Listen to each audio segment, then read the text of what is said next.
stood a lowly cattle shed, where a mother laid her baby in a manger for his bed. Mary was that mother mild, Jesus Christ her little child. He came down to earth from heaven, who is God and Lord of all, and his shelter was a stable, and his cradle was a stall. With the poor, the mean and lowly, Christ was born, our Savior holy.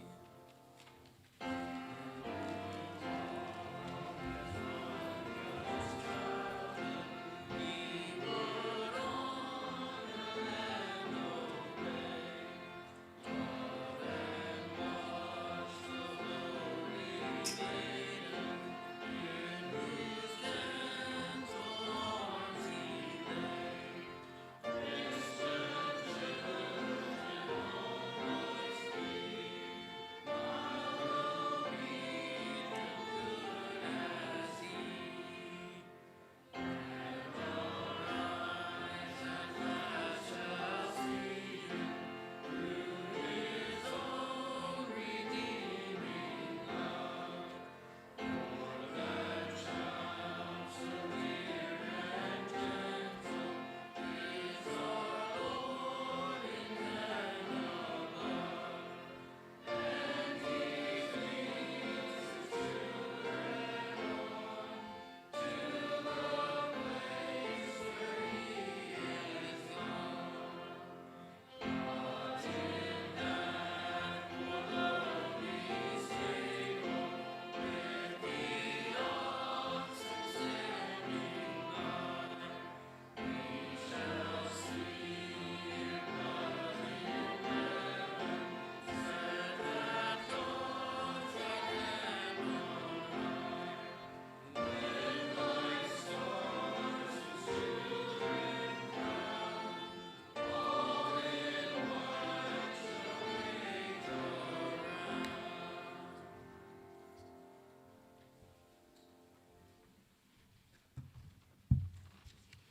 Thank you. Please be seated.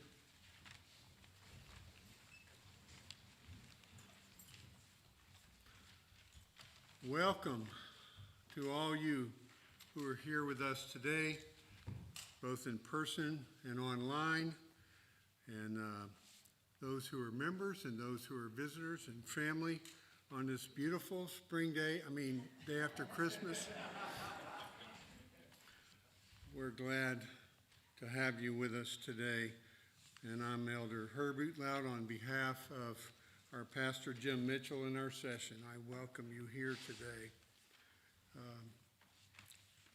Let's pray to open our service. Heavenly Father, you have called us to worship you, for you are able. You are our sovereign Lord. You are the one who is due all worship and glory. We pray, Father, Son, and Holy Spirit, that we would have your presence with us today, enliven us, energize us, that we may have the joy of Christ and of his resurrection as we consider the scripture and the songs that proclaim your praise, Lord Jesus, as you came to be with us in the flesh. And we ask this in the name of our precious Savior, Jesus, who taught his disciples to pray, saying, Our Father, who art in heaven, hallowed be thy name. Thy kingdom come, thy will be done, on earth as it is in heaven. Give us this day our daily bread, and forgive us our debts, as we forgive our debtors. And lead us not into temptation, but deliver us from evil. For thine is the kingdom, and the power, and the glory forever. Amen. Well, this is our annual Lessons and Carols service. I'm going to steal a little passage from our RUF international missionary, Scott Andes. Says, I've heard it said Jesus is the reason for the season. A nice Christmas thought, but it's not quite right. Actually, we are the reason for the season. Our inability to live lives free of sin, to fulfill the righteousness required in God's law, or to save ourselves from sin's penalty means that we have no hope in ourselves. We need a Savior, and that's why God sent his Son, to satisfy the law's demand, to pay the penalty our sins deserve, and to die as our substitute on the cross. That is our hope, and that is why we celebrate Christmas. This Lessons and Carol service is designed to show how our faithful God began his promise to people following the fall and continues it until the final redemption of his people. In Genesis, he promised a Redeemer who would reverse the curse, one who would bruise the head of the serpent that bruised his heel. God's promise extended to Noah and his family, whom he saved from the flood that destroyed the rest of mankind. God then extended his covenant to Abraham and to Jacob, and then promised Judah that the Redeemer would come from his seed. This Redeemer was the promised Emmanuel, promised by Isaiah to the nations, those who are the natural and the spiritual seed of Abraham. God has called all those who are his, the poor, the downtrodden, the widow, the orphan, the oppressed, and those who will humble themselves before the throne of God. He has given us his only begotten Son, the Lord Jesus Christ, as a fulfillment of his promises. Consider how the following passage fits not only the people of God, but how our Savior came into this world and lived his life among men. Reading from 1 Corinthians 1, verses 26 to 30. For consider your calling, brothers. Not many of you were wise according to worldly standards. Not many were powerful. Not many were of noble birth. But God chose what is foolish in the world to shame the wise. God chose what is weak in the world to shame the strong. God chose what is low and despised in the world, even things that are not, to bring to nothing things that are, so that no human being might boast in the presence of God. And because of him, you are in Christ Jesus, who became to us wisdom from God, righteousness and sanctification and redemption. With this service, we will be reading lessons from Scripture, and I'll ask each person who is reading to come up front to the pulpit and so that you can avail yourself of the microphone, and then please announce the hymn that will be sung following your reading. And our first lesson is from Genesis 3, verses 8 to 19, God's promises to Adam and Eve. And you're welcome to follow along in your copy of God's Word.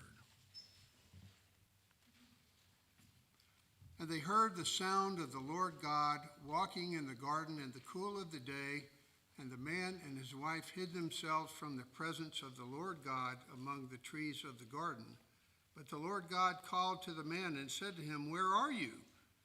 And he said, "I heard the sound of you in the garden, and I was afraid, because I was naked, and I hid myself." He said, "Who told you that you were naked? Have you eaten of the tree of which I commanded you not to eat?" The man said, "The woman whom you gave to be with me, she gave me the fruit of the tree, and I ate." Then the Lord God said to the woman, "What is this that you have done?" The woman said, "The serpent deceived me, and I ate." The Lord God said to the serpent, "Because you have done this, cursed are you above all livestock, and above all beasts of the field. On your belly you shall go, and dust you shall eat all the days of your life. I will put enmity between you and the woman, and between your offspring and her offspring. He shall bruise your head, and you shall bruise his heel." To the woman he said, "I will surely multiply your pain in childbearing. In pain you shall bring forth children. Your desire shall be for your husband, and he shall rule over you. And to Adam he said, because you have listened to the voice of your wife and have eaten of the tree of which I commanded you, you shall not eat of it. Cursed is the ground because of you, in pain you shall eat of it all the days of your life. Thorns and thistles it shall bring forth for you, and you shall eat the plants of the field. By the sweat of your face you shall eat bread, till you return to the ground, for out of it you are taken. For you are dust, and to dust you shall return. Our hymn is Carol, There is a Redeemer. It's number 2 in your blue notebook in your seat back. If y'all will stand, and let's sing this together.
Well, the next lesson is from Genesis chapter 6, and we will be reading verses 9 through 13 to start off with, and then skip down to 17, and then we'll go to chapter 9. So these are some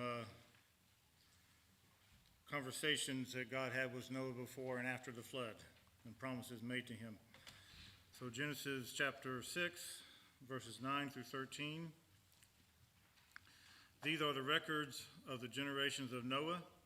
Noah was a righteous man, blameless in his time. Noah walked with God. Noah became the father of 3 sons, Shem, Ham, and Japheth. Now the earth was corrupt in the sight of God, and the earth was filled with violence. God looked on the earth, and behold, it was corrupt, for all flesh had corrupted their way upon the earth. Then God said to Noah, the end of all flesh has come before me, for the earth is filled with violence because of them. And behold, I'm about to destroy them with the earth.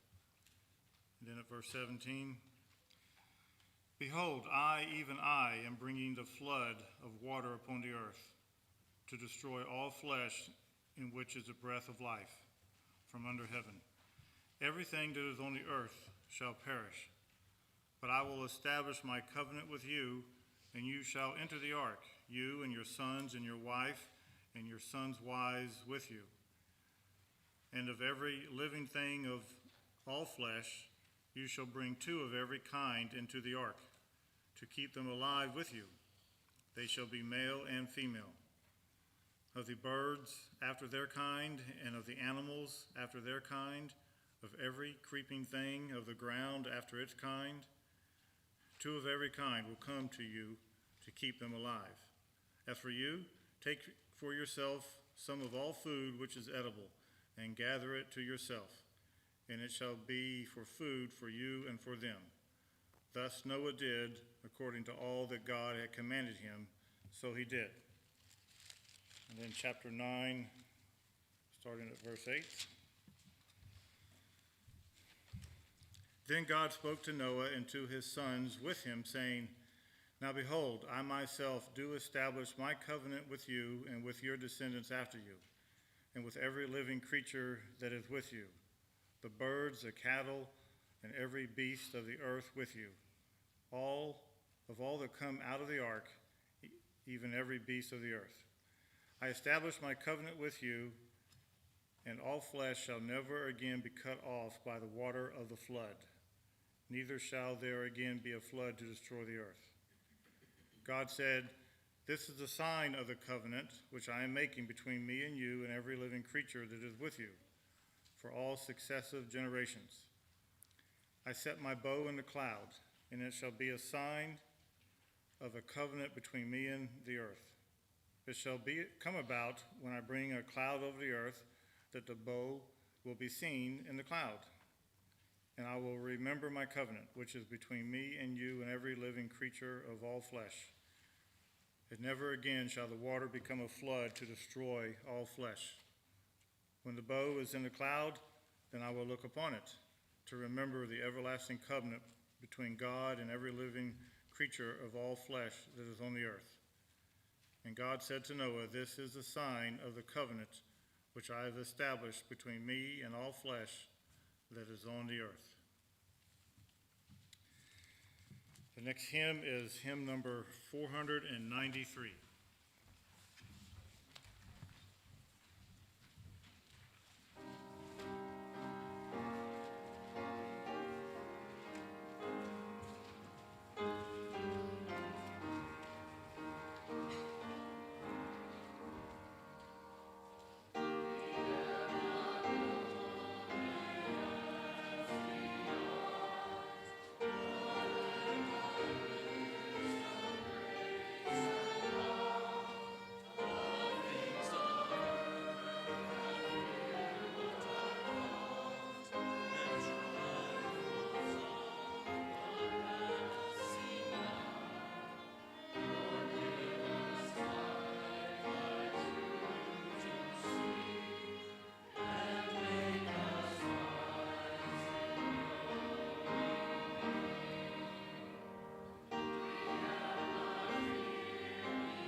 I'll be reading from Genesis 17, 1 through 8, God's promise to Abraham. When Abraham was 99 years old, the Lord appeared to Abram and said to him, I am Almighty God. Walk before me and be blameless, and I will make my covenant between me and you, and will multiply you exceedingly. Then Abram fell on his face, and God talked with him, saying, As for me, behold, my covenant is with you, and you shall be a father of many nations. No longer shall your name be called Abram, but your name shall be Abraham, for I have made you a father of many nations. I will make you exceedingly fruitful, and I will make nations of you, and kings shall come from you.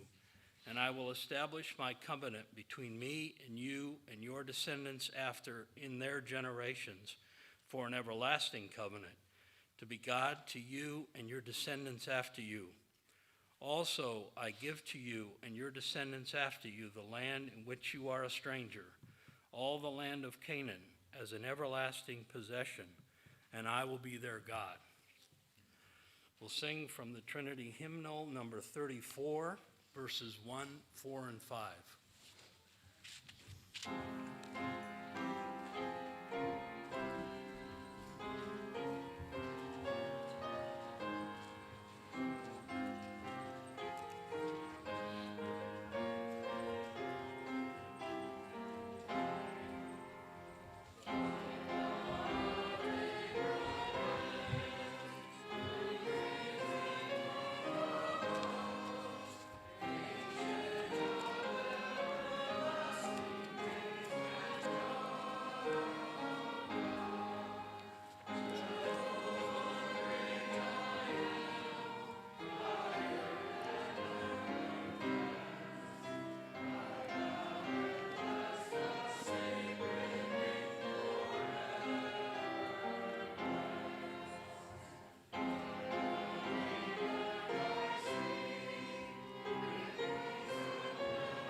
Please be seated.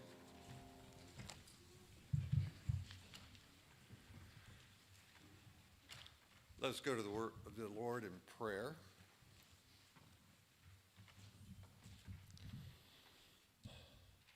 Heavenly and most gracious Father, our God, you are the creator of everything that exists, all made out of nothing.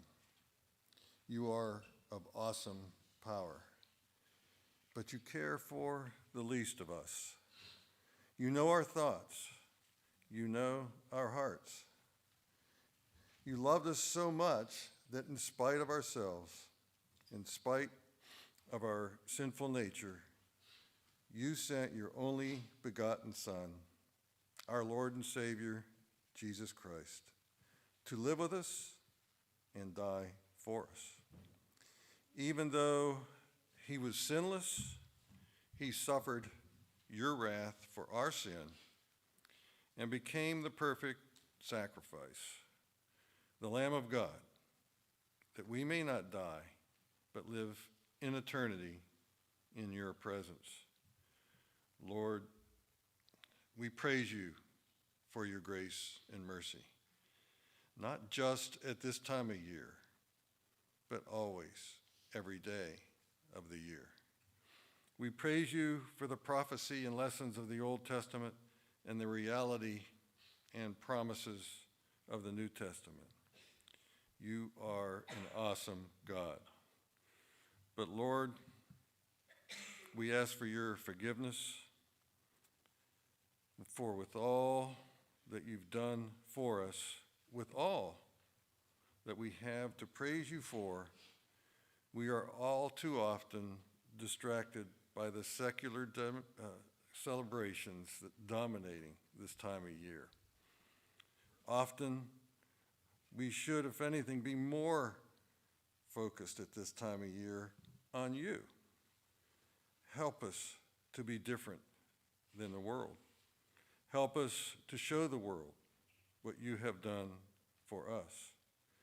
Help us to proclaim the good news of Jesus' birth above all else. Lord, you also encourage us to bring our concerns to you. Lord, you hear our prayers. You know our personal issues. Many of us have physical ailments, emotional pain. We have family issues, financial troubles. We have sadness and grief. Many of us have troubles we haven't even shared with others. But Lord, we know we can bring them to you. We suffer in this fallen world, but Lord, we pray for the Holy Spirit to turn our hearts to you, for you to comfort us, to wrap your loving arms around us, and to remind us that you are in control. You are sovereign. Lord, you have already reserved our place with you in eternity, no matter what happens in this fallen world. Lord, we thank you for taking the loads off our shoulders. Father God, we live in troubled times. We pray for the eradication of the COVID virus and for the development of proper medical protocols for prevention and treatment of it. We pray for our government leaders to allow us to love, worship, obey, and serve you as you have instructed us, as well as to love others as ourselves. Lord, we pray for the safety and success of our missionaries, selflessly serving you, and our service members as well, serving overseas, separated from their loved ones. Lord, and finally, as we approach the beginning of a new year, we pray for our pastor, our session, our diaconate, our church leadership. We ask you to guide them to do your will while shepherding us, and help us to support them as they lead us. May it all glorify you. Lord, we pray these things in the precious name of our Lord and Savior, Jesus Christ. Amen. Frankie?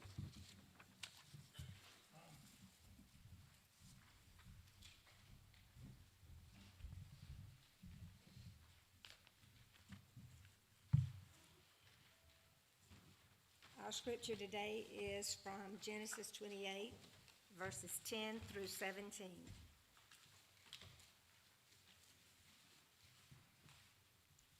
Jacob left Beersheba and went toward Haran, and he came to a certain place and stayed there that night because the sun was set.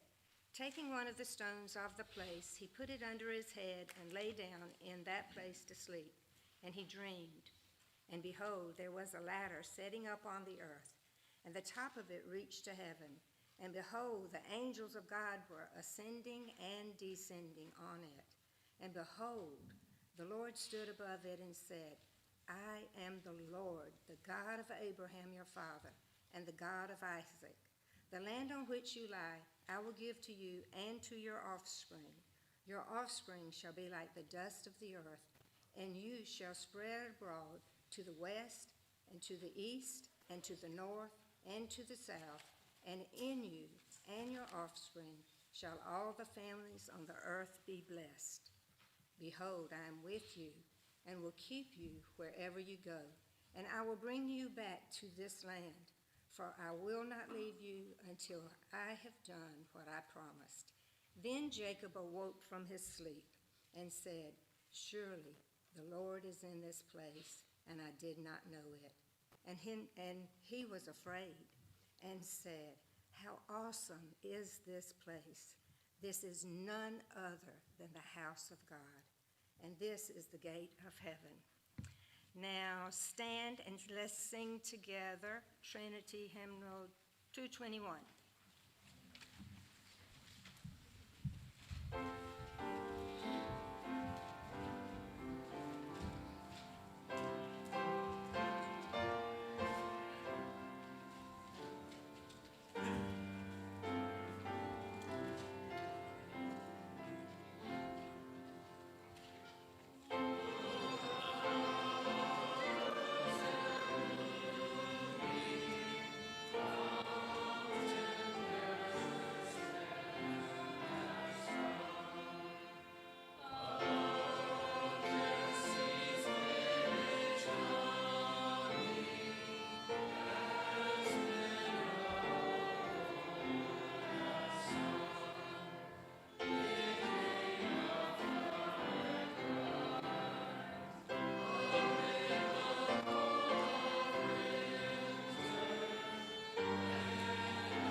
You may be seated.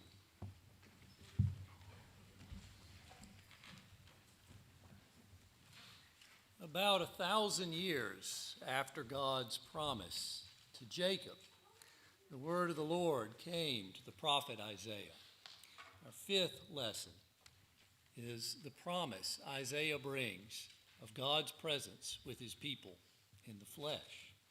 Two passages, one from Isaiah chapter 7, one from Isaiah chapter 9. Hear now the word of the Lord. Isaiah 7:14. Therefore the Lord himself will give you a sign. Behold, the virgin shall conceive and bear a son, and shall call his name Emmanuel. From Isaiah chapter 9. Nevertheless, the gloom will not be upon her who is distressed, as when at first he lightly esteemed the land of Zebulun and Naphtali, and afterwards more heavily oppressed her. By the way of the sea, beyond the Jordan, in Galilee of the Gentiles. The people who walked in darkness have seen a great light. Those who dwell in the land of the shadow of death, upon them has the light shined. You have multiplied the nation and increased its joy. They rejoice before you according to the joy of harvest, as men rejoice when they divide the spoil. For you have broken the yoke of his burden and the staff of his shoulder, the rod of his oppressors in the day of Midian. For every warrior's sandal from the noisy battle, and garments rolled in blood will be used for burning and fuel for fire. For unto us a child is born, unto us a son is given, and the government will be upon his shoulder. And his name will be called Wonderful Counselor, Mighty God, Everlasting Father, Prince of Peace. Of the increase of his government and peace there will be no end upon the throne of David and over his kingdom, in order to establish it with just judgment and justice from that time forward, even forever. The zeal of the Lord of hosts will perform this. Please stand and join with me in singing hymn number 194, O Come, Emmanuel.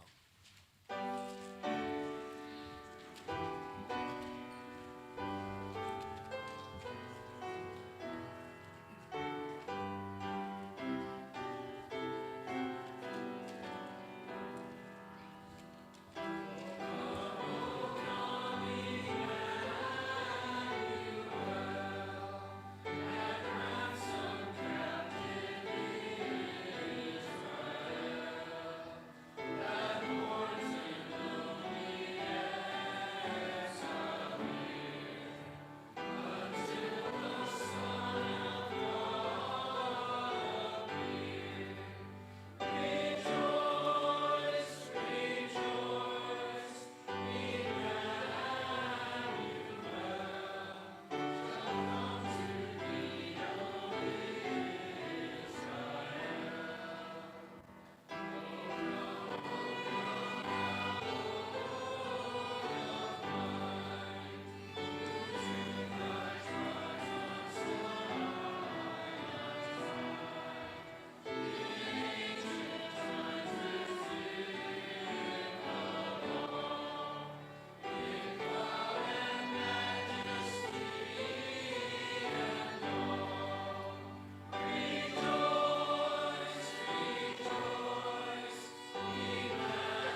Our sixth lesson is God's promises to Judah. We will be reading from Genesis chapter 49 and Micah chapter 5. Hear the word of the Lord.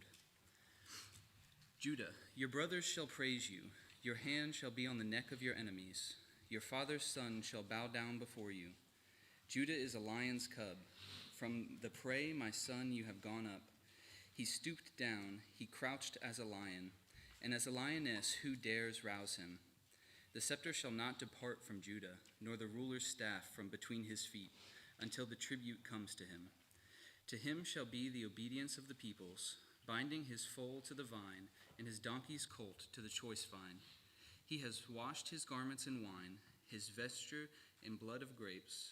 His eyes are darker than wine, his teeth are whiter than milk. And from Micah, but you, O Bethlehem, Ephrathah, who are too little to be among the clans of Judah, from you shall come forth for me one who is to be ruler in Israel, who coming forth is from old, from ancient days. Therefore he shall give them up until the time when she who is in labor has given birth.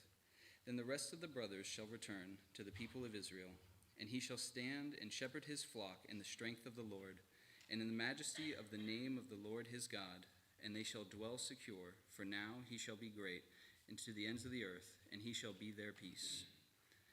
Now let us stand together and sing Trinity Hymnal number 201, O Little Town of Bethlehem.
Let us remain standing as we pray together.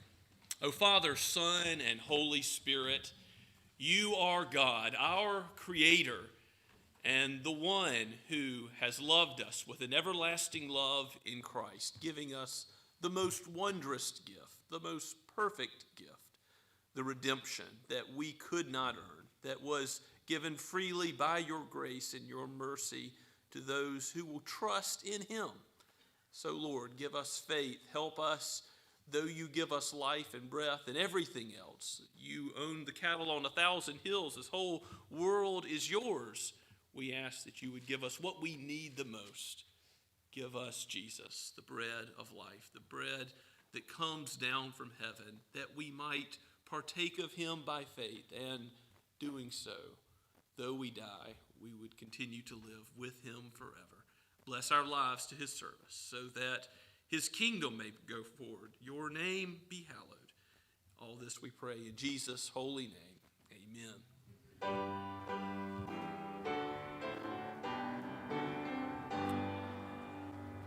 Praise God from whom all blessings flow. Praise him, all creatures here below. Praise him above, ye heavenly hosts. Praise Father, Son, and Holy Ghost. Amen.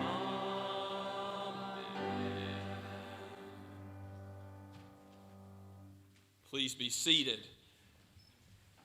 We have been looking at the Lord's Prayer in Luke chapter 11, the way Luke records the model that Jesus taught us to pray. And we've looked at how we're called to address God as Father, though remembering his majesty is in heaven, his holy name, the priority of his kingdom. And next week, Lord willing, we'll talk a little bit about our daily bread and how God leads us in paths for his name's sake, paths of righteousness away from temptation.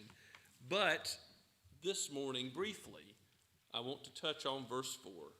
Luke 11, verse 4, the reason that Jesus came into this world, it was so that we could pray this prayer, that we could cry out like the one who beat his breast and looked up to heaven and said, Lord, have mercy on me, a sinner. Jesus taught us to pray, give us each day our daily bread, and forgive us our sins, for we ourselves forgive everyone who is indebted to us, and lead us not into temptation. This is God's word. Let us ask for his help. O Holy Spirit, come and be our teacher this morning, that we would understand more about you, and beholding Christ, you would cause us to become more like him, and with thanksgiving in our hearts, treat others with forgiveness, knowing what great depths you have forgiven us of our sin, of our trespasses. Father, we thank you for such grace and mercy as you have shown us in the Son. Now, show us Christ in your word, we pray. In Jesus' name, amen. Well, if you're saying the Lord's Prayer in worship, and not as a vain repetition, but with meaning behind each phrase that we're praying, you know that we can get tripped up on this petition. Forgive us our, what are we supposed to say? Well, in the Reformed and Presbyterian tradition, usually debts. And we can indicate that in the bulletin or having the whole Lord's Prayer. It's helpful because not every tradition does the same thing. What do other traditions say? They say trespasses or trespasses. The Anglicans, the Episcopalians, the Methodists, Roman Catholics. And there are even others who say generically the word sin. So there's other ways besides debts and trespasses the Lord's Prayer might be said on this pivotal petition where Christ came to address, again, not only our physical needs, material needs, our daily bread. He's the giver of all of that, but he came to give us peace between God and man. He came to give us redemption and forgive our sins, to do what Psalm 103 speaks of, to cast our sins as far as the east is from the west. Well, children, how far is the east from the west? A long ways. The idea is that it is completely opposite.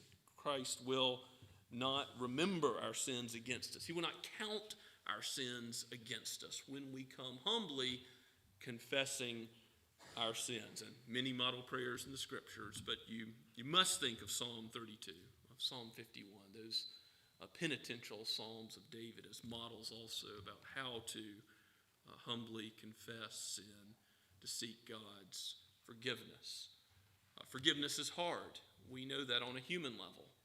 When we are wronged, it is difficult to put away, put out of our own mind, and to not bring up against somebody else what they have done that has offended us, that's hurt us, not to bring it up to others. And yet, forgiveness on the divine level is greater than all of the forgiveness that we must know on a human level. Because God forgives us of what kind of debt or what kind of trespass? Two different metaphors for what we've done, either in the financial realm, a debt that we owe God. How much do we owe? He's an infinitely holy God. He's infinitely good. In him is no darkness at all. The darkness of our sin in thought, word, and deed, the sins that we've committed on purpose and accidentally, the sins we don't even know we've committed, the sins that are ours simply by what good we've left undone. All of these sins are owed righteousness to God that we have not only not given in righteousness, but we have offended against his holy being. And the trespass is such a trespass against his law that we have not only gone outside of the bounds, we have committed high treason against the King of Kings. We have done what is unfitting in his kingdom. So even though human forgiveness is hard, what God does in forgiving us is even better, even more glorious, even more amazing. There's a famous exchange that took place between John Wesley and General Oglethorpe, who founded the Georgia colony. Oglethorpe, being a proud person, said that he never forgives. And John Wesley, as a missionary, said to him, "Well, I hope, sir, that you never sin." Now, the idea isn't that we are forgiven by God simply because we forgive others, that we do some good work to earn his favor. No, quite the opposite. But John Wesley was reflecting on what comes after our focus in verse 4, and forgive us our sins as we forgive everyone who is indebted to us. Now, if you think about Matthew chapter 6 and the Lord's Prayer on the Sermon on the Mount, how is that different? It uses the word debts in the Lord's Prayer, but right after the Lord's Prayer, Matthew 6, verse 13, the Lord's Prayer ends, and then Jesus talks about forgiving those who trespass against us. He uses the trespass word right after using the word debts in the prayer. And if you're wondering why it is we all have different ways that we say the Lord's Prayer, some of that comes down to William Tyndale, who was the first to translate the Bible into English in 1526. He translated the Lord's Prayer in Matthew not using the word debts, which for whatever reason would have been a better translation. We don't know why he used the word trespasses, but he did. And so that comes down into some Christian traditions, such as the Book of Common Prayer. And 50 years later, that was written, and that has trespasses in what we think of as the model prayer given to us by Christ. But nevertheless, debts is used in Matthew in the prayer, trespasses following. But in Luke's version, look again at verse 4. Jesus says that we are to pray, "Forgive us our sins." And that's actually the word hamartia, the word for sin.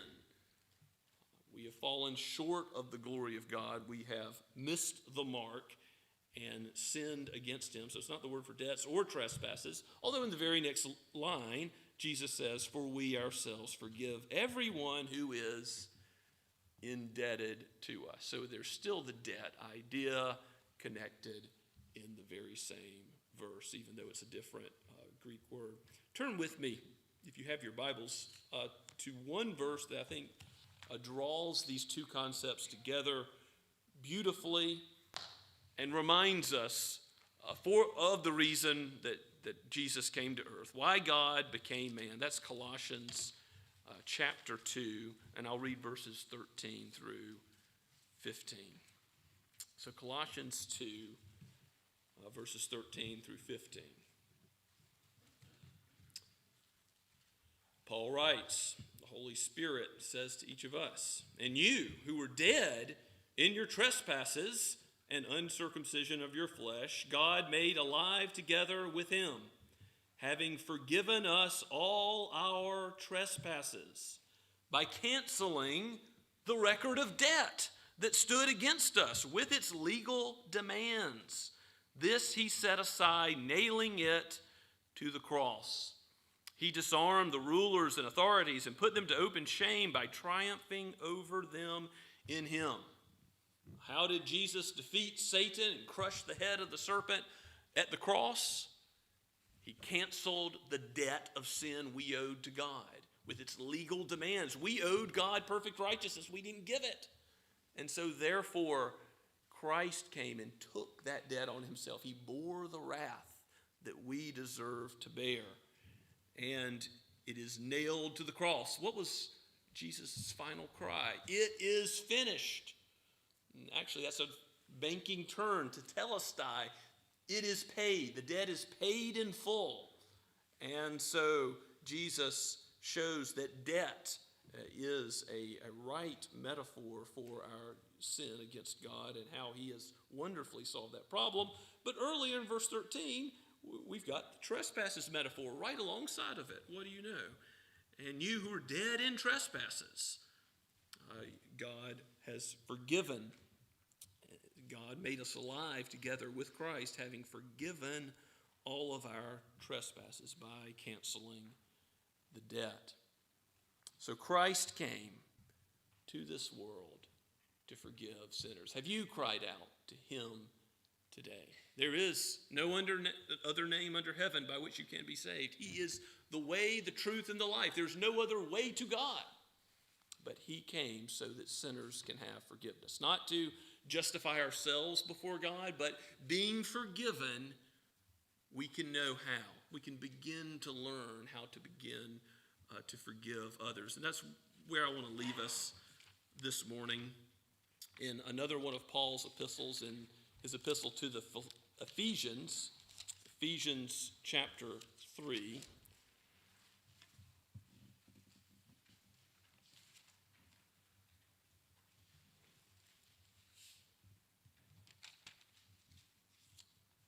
Ephesians chapter 4, end of Ephesians chapter 4. In verses 31 and 32, the apostle gives us the same command that Christ does, to, as forgiven people, be forgiving. He says, "Let all bitterness and wrath and anger and clamor and slander be put away from you, along with all malice. Be kind to one another, tender-hearted, forgiving one another as God in Christ forgave you." You see, as God in Christ forgave you of so much debt, you can then go and forgive others. As I said earlier, forgiveness is hard. Who is God calling you to forgive? God knows that we are weak, but he is strong. His gospel is strong. We can do better by God's grace and the Holy Spirit than General Oglethorpe. We can forgive as forgiven people in Christ. We can not only not hold someone else's sin against them, we can also know that God can forgive their sin, and we can ourselves let it go so that there's not bitterness and malice and wrath building up in us against some. The forgiveness is good for the forgiven and also the forgiver. May God be praised in forgiveness going forward, as it all springs from the cross, and it all springs from what Christ came to do, to forgive. Let's pray together. Father, we thank you for such a gift as this, your beloved Son, that he came to earth to teach us the way of righteousness, to teach us the good news of the gospel, but then to become the solution, the very core of that good news, of that gospel, by laying down his life as a ransom for many. Oh Lord, we are dead in our trespasses and sins without your help. So come, Holy Spirit, and awaken the hearts of any who have not yet trusted in Christ, that they might have light and life in his kingdom, instead of walk in darkness any longer. Heal what is broken. Give forgiveness where there is hatred. So love. O Lord, bless your people to be sanctified in the truth, to call on you as Christ himself has taught us to call on you, and to ask for this forgiveness. O Lord, we ask it now. Forgive us for our sins, and pray your blessing on each one. We ask in Jesus' name. Amen.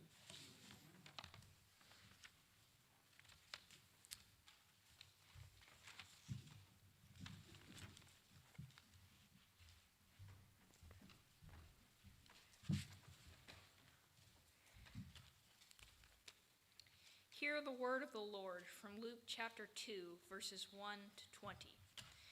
In those days, a decree went out from Caesar Augustus that all the world should be registered. This was the first registration when Quirinius was governor of Syria, and all went to be registered, each to his own town. And Joseph also went up from Galilee, from the town of Nazareth to Judea, to the city of David, which is called Bethlehem, because he was of the house and lineage of David, to be registered with Mary, his betrothed, who was with child. And while they were there, the time came for her to give birth. And she gave birth to her firstborn son, and wrapped him in swaddling clothes, and laid him in a manger, because there was no place for them in the inn. And in the same region there were shepherds out in the field, keeping watch over their flock by night. And an angel of the Lord appeared to them, and the glory of the Lord shone around them, and they were filled with great fear. And the angel said to them, Fear not, for behold, I bring you good news of great joy that will be for all the people. For unto you is born this day in the city of David a Savior, who is Christ the Lord. And this will be a sign for you. You will find a baby wrapped in swaddling clothes and lying in a manger. And suddenly there was with the angel a multitude of the heavenly host praising God and saying, Glory to God in the highest, and on earth peace among those with whom he is pleased. When the angels went away from them into heaven, the shepherds said to one another, Let us go over to Bethlehem and see this thing that has happened, which the Lord has made known to us. And they went with haste and found Mary and Joseph and the baby lying in a manger. And when they saw it, they made known the saying that had been told them concerning this child. And all who heard it wondered at what the shepherds told them. But Mary treasured up all these things, pondering them in her heart. And the shepherds returned, glorifying and praising God for all they had heard and seen, as it had been told them. We will now sing Trinity Hymnal number 224.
This is our 8th lesson, God's promise fulfilled to all people.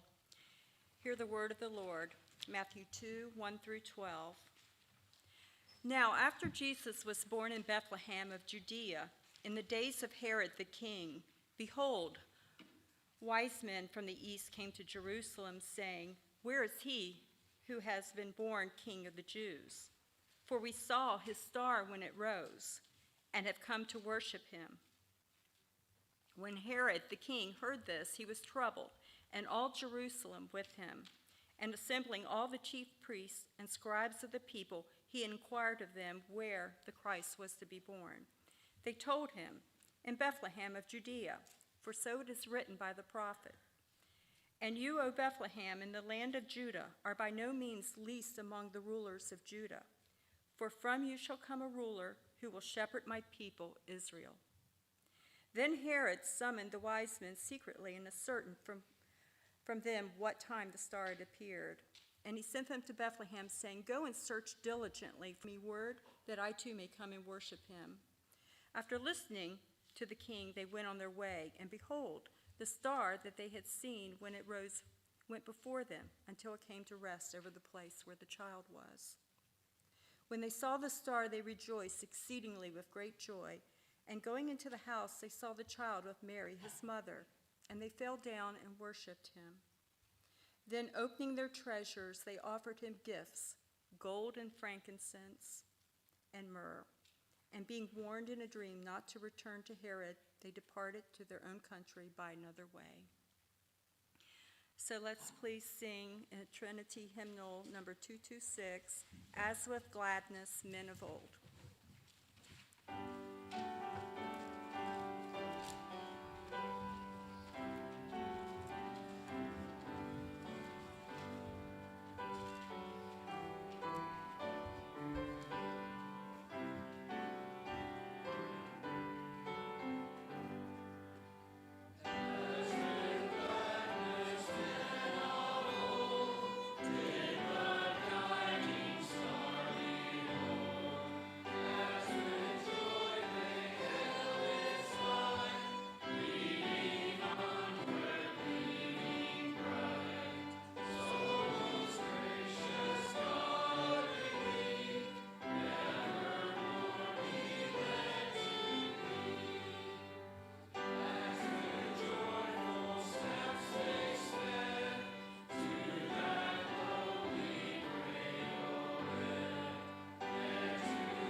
For the 9th lesson, I'm reading from Revelation 21, 1 through 4, and 22, 6 to 7.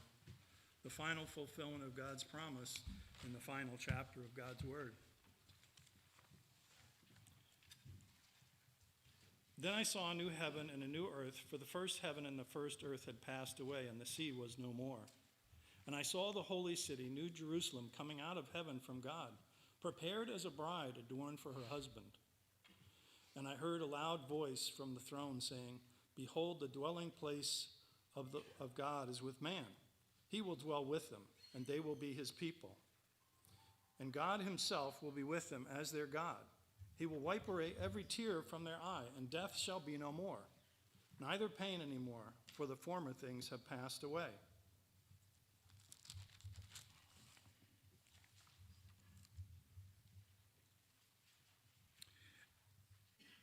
And they said to me, "These words are trustworthy and true. And the Lord, the God of the spirits of the prophets, has sent his angel to show his servants what must soon take place. And behold, I am coming soon. Blessed is the one who keeps the words of the prophecy of this book." We're going to sing together, "O Come All Ye Faithful," Trinity Hymnal number 208. Please stand.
Let us pray together. O Lord Jesus, your name is the name above all names. You are Lord of lords and King of kings, and you will return in glory. Until that time, you will build your church. This promise is certain, for it is in your word, and just as the other prophecies of old were fulfilled, so also you will come again soon and very soon. We pray it is so. Bring us into your presence because of your perfect righteousness, because of your atoning blood, we pray. In Jesus' mighty name, amen. And it's okay. And now receive God's benediction. And now to him who is able to keep you from falling and to present you before his glorious presence without fault and with great joy. To the only God, our Savior, be all glory, majesty, and power and authority before all ages through the Lord Jesus Christ, now and forever. Amen and amen.